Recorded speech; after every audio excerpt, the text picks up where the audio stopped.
de Elias significa o Senhor é o meu Deus. No hebraico também vai dizer a mesma coisa. O Senhor é meu Deus. É interessante que Elias, a Bíblia vai dizer, no capítulo 17, versículo 1, Elias, o tisbita, ou seja, ele tinha um local, ele tinha um ponto de partida.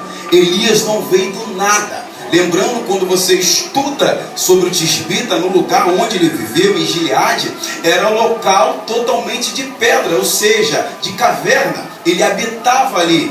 Aqui já entra uma cereja do bolo para nossas vidas. Aquele profeta, ele sabia viver em lugares de pedra, ou seja, lugares de dificuldade, lugares onde as pessoas apontavam, lugares onde as pessoas olhavam e diziam: não tem nenhum profeta ali, ninguém dava nada. Então Deus fez aparecer Elias. O que me chama a atenção, quando Deus quer levantar alguém, ele não precisa de padrinho, não precisa de dinheiro, não precisa de subterfúgio para te dar um empurrão. Quando Deus quer fazer aparecer, basta ter unção, basta ter graça, que Deus faz aparecer. Mateus capítulo 3, a Bíblia vai dizer: e apareceu João Batista. Ou seja, se apareceu porque estava escondido, se apareceu porque ninguém dava nada, se apareceu porque estava camuflado.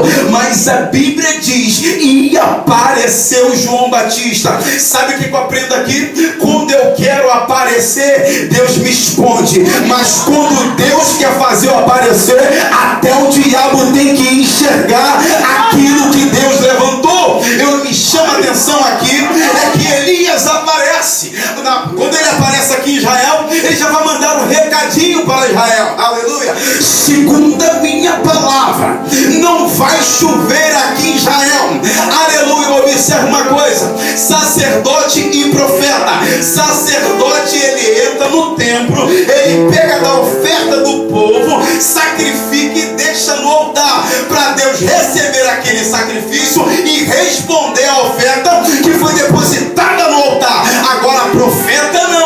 Profeta chega no arraial, Deus desce aquela fiação sobre a vida dele e ele entrega para o povo. Então a diferença de ser sacerdote e ser profeta: Elias era profeta. Elias não temia quem se levantava. Elias não tinha, aleluia, Elias não tinha medo de biquinho. Ele não tinha medo, aleluia, só eu que prego, só eu que sou o bambam, só eu que sou usado. Não, ele não tinha medo.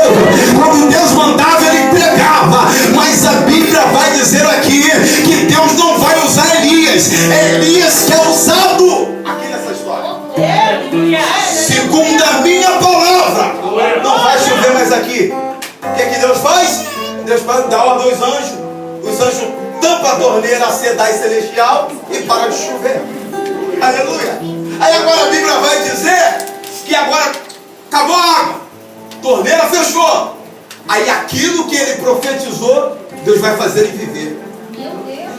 Pregar é lindo, louvar é lindo, mas viver é melhor ainda. Elias, tu profetizou, filho? Profetizei. Segundo a tua palavra, não foi a minha, foi a tua. Então fala o seguinte: foge daí, rapaz, e se esconde. Ele lança uma profecia, Deus cumpre com a palavra, ainda dá de graça para ele, dando para a torneira, para não chover. E Deus falou: foge daí, rapaz. Ei, nem sempre dizer a verdade e ficar para ver como vai acontecer a situação.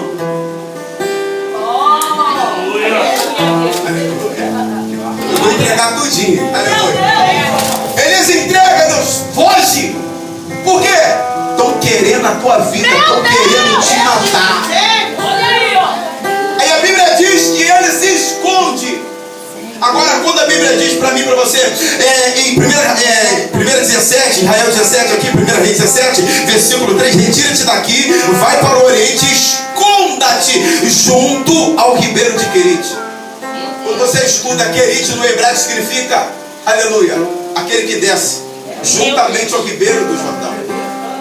Sabe que o recado que Deus estava mandando? Ei, tu está pensando que é a última Coca-Cola. Vai pro Querete. Vai, desce lá. Aí a Bíblia diz aqui que ele vai viver da profecia. Vai beber água do ribeiro de Querete. Tem um porém. Quando Deus manda ir, Deus também sustenta. A Bíblia diz que os corvos sustentaram Elias. Quando a Bíblia diz corvos, está no plural, tem um S lá no final. Não era um corvo, eram os corvos. Já pegou isso aqui? Está no deserto, mas Deus vai enviar vários corvos para te sustentar. Ah não, você não pegou. Está passando pelo processo, está passando pelo vale, mas Deus está falando, porém, enviar os corvos. Fica tranquilo, eu sou o Deus que te uso, mas sou o Deus que te sustento nessa situação ali. Aleluia. Aí a Bíblia diz que ele está sendo alimentado pelos corvos. Agora, quando você estuda aqui a palavra, corvos é um animal impuro. Corvos é um animal que gosta de carniça e carne podre. Mas quando Deus dá uma ordem, até aquilo que é podre se torna impuro e puro na mão do profeta. É alimentado, come pão e come carne. E o que me chama a atenção é que ele vai beber na água. Vai beber na água. E quando bebe a água acaba no ribeiro. Aí ele sai dali. Quando ele sai dali, ele vai chegar nesse episódio que acabamos de ver, que é nessa campanha. Ele chega até esta viúva. É interessante que ele diz para a mulher: dá primeiro para mim o que você tem. Me sirva. Ei, quer ver Deus explodir o teu ministério? Quer ver? Aprenda o princípio da honra. Eu aprendi isso muito cedo. Por isso que eu tenho agenda de janeiro a dezembro. Porque eu sou melhor não, aprendi o princípio da honra. Aquela mulher, ela não sabia o que era honra, mas quando chegou o homem de Deus, ela foi obrigada a honrar aquele homem de Deus. Profeta, só tem um pouquinho de farinha e azeite. Vou fazer um bocado, um bolo para mim e para o meu filho, e depois morreremos. A profeta faz primeiro para mim. Aí ela faz o bolo para ela. E acontece o quê? A multiplicação. Ei, igreja, aprende isso aqui.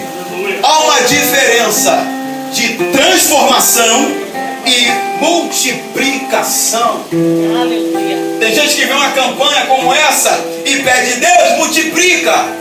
Mas só que no teu coração você não sabe do que se trata a multiplicação e a transformação. Vou te falar agora. O que aconteceu aqui nessa história?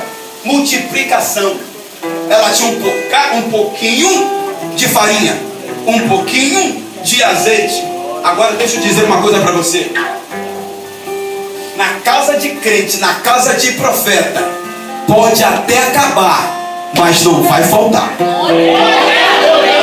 Cara, foi pequenininho o tamanho da revelação. Vamos para o Salmo 23. O Senhor é meu pastor e nada me faltará. Ele está acabando a farinha, está acabando o azeite, mas não vai faltar, porque chegou uma boca profética no arraial para dizer: vai ter multiplicação.